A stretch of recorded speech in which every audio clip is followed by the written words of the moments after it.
Hi everyone. So what we're going to do is I'm going to make the YouTube videos of some of the lectures that we didn't get to in class. So one of the ones that we left off on was talking about the Joule-Thomson effect. And this is what we did go over really briefly right before the last exam. But I just wanted to round everything off and then talk about some of the molecular reasons why the Joule-Thomson effect is something that we can observe. Right. So what is critical about the Joule-Thomson effect is it's central to liquefaction of gases and refrigeration. If real gases didn't exist, if there was only perfect gases, it would be impossible for refrigeration or freezers to work, or even liquefaction of gases. So in another document, and what we did in class, we've already derived the Joule-Thomson coefficient, right? So that's mu, and it's the change in temperature over the change in pressure for an isenthalpic process.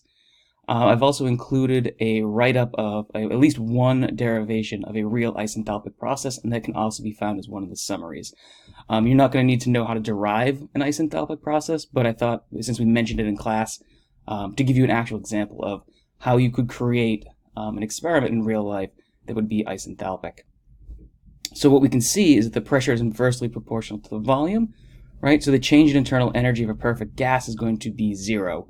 Why is that the case? Well, we're going to see in a little bit later, as with most things in PChem, when we're talking about expansions, for most effects that we encounter, are going to be dealing with the attractive and repulsive forces between the molecules themselves, right? Because if you're thinking about a perfect gas, if we change the volume, all the molecules are doing is just have more freedom to move around.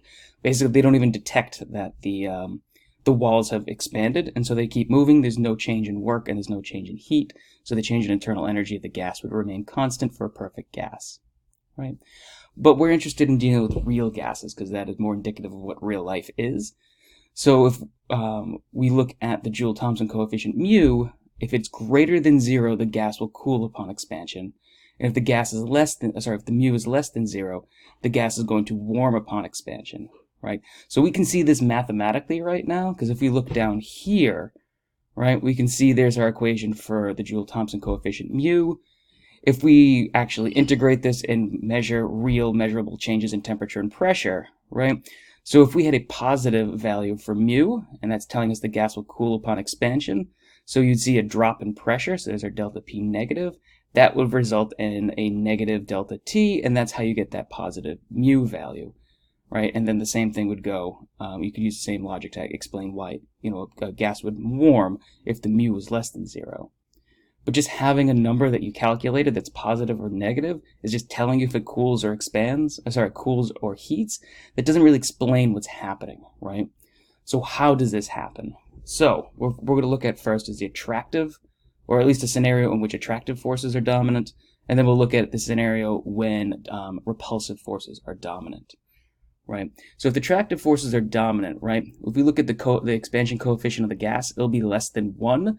That's because the attractive forces are actually pulling the molecules closer together, so the effective volume of the gas will actually be less than what you would predict for an ideal gas, and that's what the Vm naught is, right? And I don't know if we specifically mentioned this in class, but it's definitely in the textbook.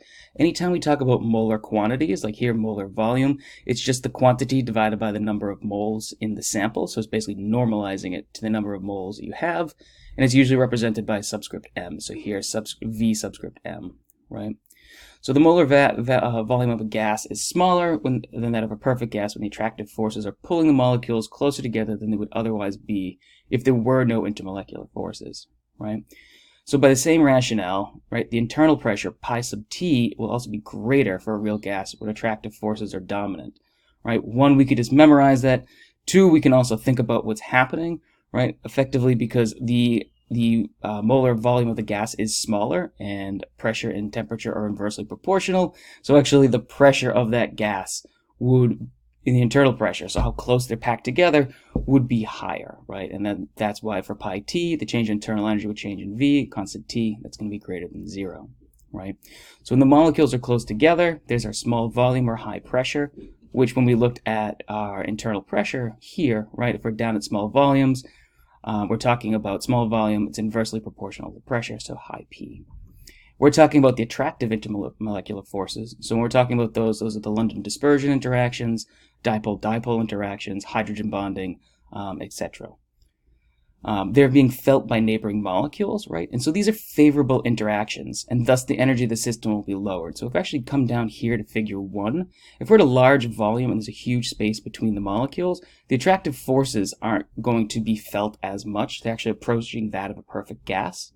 But as you start to decrease that volume, what we're seeing here, if we're following the red line, the interaction between the molecules is favorable, and anytime you have a favorable interaction, it will release energy.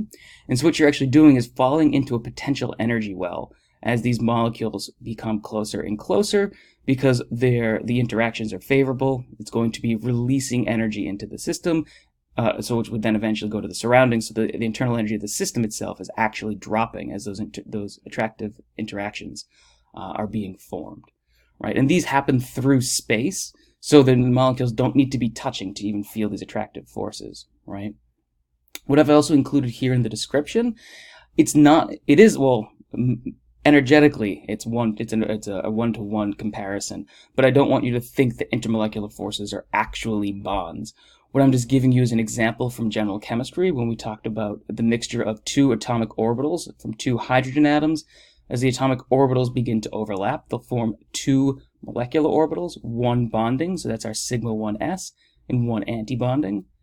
And the reason why you form a stable H2 molecule is that those 2 electrons that were each in 1 atomic orbital, now both are residing in this molecular orbital, and it's at a lower energy. So the only reason that bond forms and why there's a strong attractive force, the covalent bond between the atoms, is because this formation of this lower energy molecular orbital.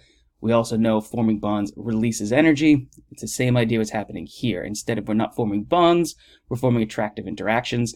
So as those interactions form, the internal energy is dropping because the potential energy is being dropped, right? So it's this attractive forces keeping them together, right? So when attractive forces between molecule and gas are dominant, why does the temperature of the gas decrease when it expands? So it's not so intuitive, but if we think about it on the microscopic level, we can start to see why this is going to be the case, right? So as a gas expands into a larger volume, the average distance between molecules is increased, right? So an energetic price needs to be paid to break those favorable interactions. So if we're sitting down here, right, if we're talking about the beginning of the process, we're actually in a potential energy well down here. If it was we say very small volume, the attractive forces are dominant. So as that volume increases, what you need to do is you're trying to ride up this potential energy well and escape that well. Well, the only way you're going to be able to get out of that is to pay an energetic price. And under the conditions that we're looking at, this is going to be taking place isenthalpically, right? So there's going to be no exchange of entropy. But we can still interconvert different types of energy, right? So one of the definitions of internal energy is the sum of all the kinetic energy and all the potential energy in the system, right? So if we're in a potential energy well, and if we really can't interact with the surroundings, right, we're just expanding into a larger volume, well, what's end up going to be happening is the kinetic energy of the molecules can actually be converted into potential energy to pay that price, right? So as the kinetic energy is being converted to potential energy, you're starting to pull yourself out of this well as those molecules move further and further away from each other. Well, if we know there, right, we've already done this with the Boltzmann distribution of speed. So if the kinetic energy is decreasing for the molecules to pay the price to let the molecules expand away from each other, well, then the temperature of the system will just decrease because the molecules are physically moving slower, and that is the microscopic definition of temperature. Right? So we've actually now rationalized why a gas would cool upon expansion, right? And it specifically has to be an adiabatic expansion too, so there's no exchange of heat with the surroundings. So it's just, there's no way that you can pay that price other than converting kinetic to potential energy, right? And we can do the same rationale of why some gases heat upon expansion, right? So a similar idea. So if we actually go past, this is just a sketch, right? In real life, if you go past where the attractive forces are maximum, you start to collide the two, the electron clouds of the molecules start to interact in a repulsive way now, right? And just like when you have two magnets with the same poles pointing toward each other, there's going to be a force that is felt between the two molecules. And as you force them closer and closer, that potential energy is actually going to increase, because what they're trying to do is push each other away, and they can't because the volume is confining them in space. So if we start our process here, where it's very, very small volume, and you have this high repulsive potential energy, well, when you expand into a larger volume, that potential energy is going to drop as those molecules fly away from each other. Well, as that potential energy drops, it has to go somewhere. It can't exchange heat with the surroundings, right? And so what it's going to do is turn this potential energy directly into kinetic energy, the same way that what the kinetic energy was turned into potential energy here when we're looking at attractive forces. So in that case, right, when we're looking at heating of expansion, right, this increase in kinetic energy of the gas molecule is directly proportional to the increase in temperature of the gas, right? Potential energy converted to kinetic energy. Kinetic energy is the microscopic definition of temperature. So now we've actually explained why gases heat and cool upon expansion depending upon the conditions in which they started. Was attractive forces dominant or were repulsive forces dominant, right? And then we mathematically represent that at the top. That's what the Joule-Thomson coefficient is actually mathematically telling us is what's going on. So we've related the mathematics to the physical, right? One last thing to talk about the Joule-Thomson coefficient is the inversion temperature. So depending upon the conditions in which the expansion is happening, so between the temperature and the pressure, a gas can actually, so it is going to be dependent on the type of gas you have, but there are going to be points where under certain conditions the gas will heat upon expansion, certain conditions where gases will cool upon expansion, and then also, you can see you can do a movement. If we go straight up from one pressure, we'll go from heating through cooling through heating again, right? And what these blue lines are is actually what they're showing is the enthalpy of the process, or actually the mu. And for an isenthalpic process, so we can see we have a positive mu here as the line has a positive slope. And when we get this inversion in the slope where it starts to be negative, where we go to heating, right, this is where we can draw this line, right, this curve here. And what that means is at a single pressure, right, we're going to have two temperatures in which we switch from heating. We'll go here from the red. At this point, we're going to have a lower inversion temperature as it goes from the gas expands from heating to when a gas expands that it cools.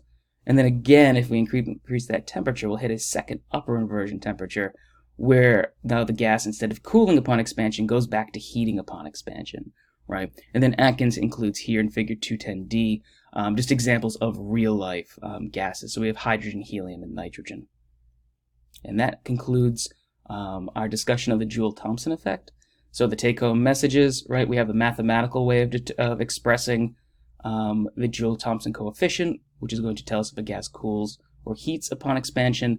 And now we have a molecular understanding of why we see this mathematical relationship, that some gases cool upon expansion adiabatically, and other times they could heat upon expansion adiabatically.